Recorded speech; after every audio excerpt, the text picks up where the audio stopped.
Well, good evening, folks, and welcome back to the farm.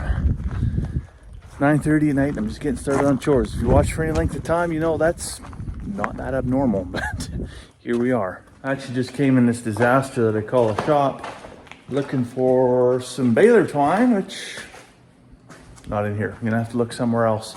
I'm gonna get some panels to set up across the front of a barbed wire gate that we have, so that I can turn some sheep loose into a little paddock. Of course, barbed wire gate might as well just be nothing. So I kind of need the panels. Found it right here. This is just, as you can see, I mean, it's definitely seen some better days. I just keep this old one because it just kind of came apart. I keep this old one for garden projects, tying up fence panels. Anytime I need a piece of string, this is kind of my go-to.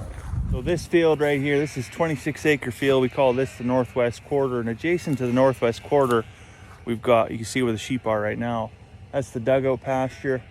And beside the dugout pasture is the little pie-shaped piece. And beyond that is the big pie-shaped piece. And that's where we're gonna go tonight.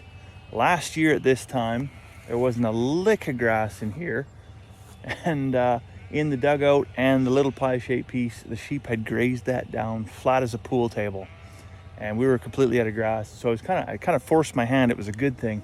It forced my hand to put in some page wire down in that big pie-shaped piece and allow them to run loose in there. Now, of course, right now we've had a lot more rain. You can look at the sky, right? I mean, it's a very humid day, we'll say that. It hasn't rained a whole bunch, but it's been kind of cold and damp. But anyway, so the grass this year has actually done pretty good. And where the sheep are at right now, they're out of, you know, the really thick lush grass. They're getting down just beyond that adolescent phase of the grass, right where I kind of want to move them so I can still take advantage of any photosynthesis that's left here in the season. So I'm going to let that recover for a bit. In the big pie-shaped piece where they're at, there's there's grass for days there. So I'm going to turn them loose in there tonight, and they'll probably spend they might even spend the rest of the summer there, to be honest. So this is what I'm talking about here, the barbed wire gate. Pretty ridiculous to even consider that maybe that would hold sheep back, right? So it's kind of an obvious thing. I got to put some of these little mesh panels up in here. I'll probably string, I'm thinking 3 should fit, but I brought like half a dozen just in case. Man, oh man, you can see the mosquitoes that are just flying around there. Look at that. I think it's as huge as a hawk. I'm just covered in bug spray right now because I know I gotta walk the perimeter of this little paddock and walk along the fence line and kicking the grass away from the fence, making sure, you know, no predators have dug a hole under the fence or there's no getaway points or anything like that. And that just means I'm going to be kicking up mosquitoes left and right.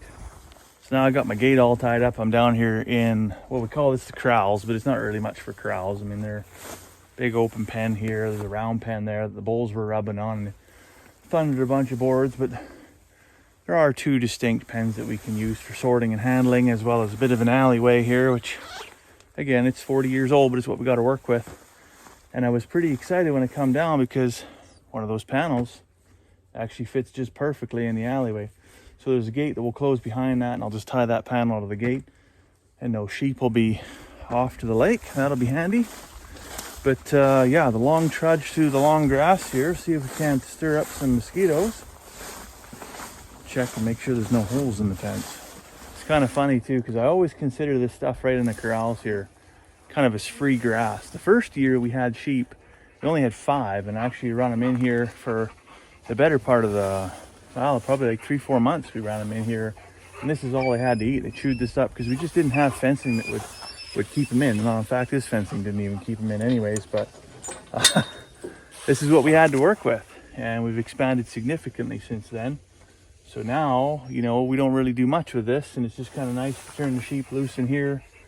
Maybe it's nostalgia, but anyways, they kind of keep it cleaned up anyways, keep the weeds down, keep the grass down, and helps keep the corrals in kind of a usable state. When I say there's grass for days, I'm not kidding.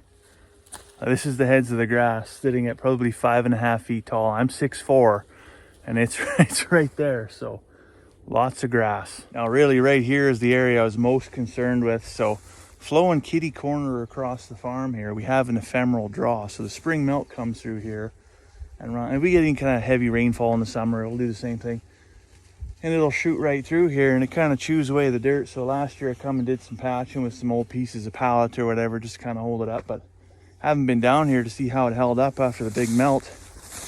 I don't think any sheep will get through there, and if they do, well, I can come patch that up pretty quick. You see just the amount of mosquitoes flying around here. Thank goodness for DEET. I don't know what we'd ever do without that invention. So this fence line here is the one I'm most concerned with. We put this fence in here last year because this was well, right up people here, it was buffalo wire, which is not really super secure for the sheep. It'll hold the big ones, not the little ones. And then after that, it was just some very poorly conditioned barbed wire. So we put this page wire in. It costs about $1,000 to go all the way around this little paddock. And I don't know what's here, maybe 5 acres, something like that. Oh, there's a hole there. And gotta be careful because we have the bulls in here, so they've definitely been doing some trampling. Anyways, verifying the integrity of this fence is the number one priority, because this is our grass and that is not our grass. And fluffy white things go on the other side of the neighbor's fence. Well, suddenly you're not a good neighbor anymore. So I want to try and keep everything where it belongs. So last leg of the field to walk here, just checking this fence. This is the other fence line that we ran last year. Previously it was just barbed wire. Oh, doing what it's supposed to do. So we put page wire on this side because we run cows on that side of the field. So we want the barbed wire over there so they don't rub on the page wire. They want the page wire on this side because the barbed wire won't do anything to stop the sheep. But I'm actually very excited to have the sheep in this paddock. Equally, if not more excited than I was last year. Last year I was pretty excited because I had no grass. This was the only option. Our hands were tied. But historically, we've really underutilized this little paddock.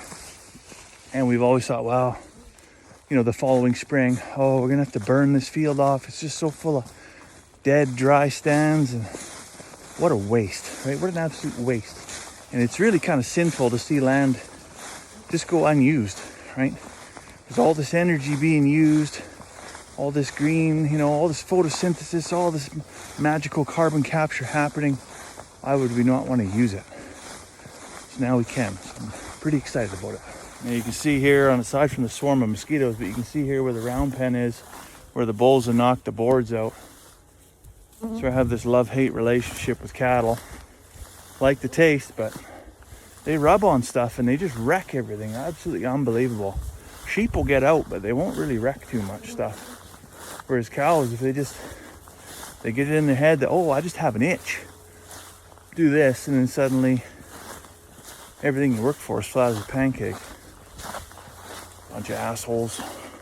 Well, it would seem to me like the perimeter's all sewed up, so God hates a coward.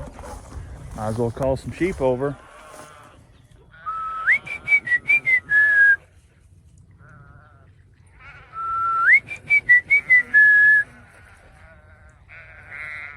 They know what's up.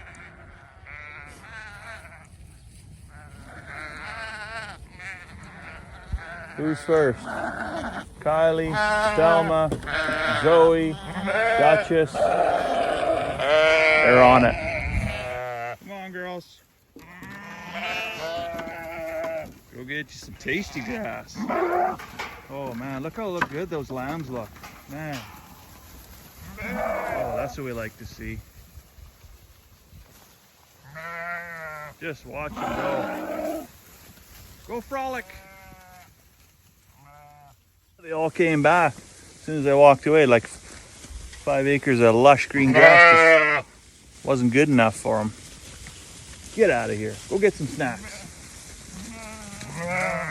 So I had one last panel left in the truck, and I just put it right on the end of here, just to kind of make a better thoroughfare from that field back into that field. Like I said, there's a creek that runs through here, but you know what? There's probably several days where there's no water flowing through the creek. So water source in that paddock is not certain. So it's always nice to keep this gate open. Yes, they can still come in here and graze if they want to, but ultimately it's about giving them access to the dugout for water whenever they need it. Anyways, I'm not really sure what time it is. It's still daylight, so it's got to be about 10:30 at night. But I figured before I let you go, I should probably let you know this Thursday, June 30th, myself and Robin from Millionaire Farmer are going to be doing another live stream on our joint channel, Smoke and Oak. And what are we going to be talking about? The unthinkable. When to quit farming. When it's time to sell the farm. The when, the why, the how. Pretty hot topic. Was a great suggestion by one of our viewers, Kent Sully. So thank you for that. So tune in 8 o'clock Mountain Time on YouTube on Smoke and Oak. We look forward to seeing you there. Bring a cigar, bring some whiskey, cup of tea, whatever's your cup. Yeah, whatever you want to do. Just join the conversation, and we'd love to have you there. But for now, it's definitely time for me to go get a cup of tea, maybe a biscuit. So let you go for now. Hope you have a fantastic evening. We'll see you tomorrow.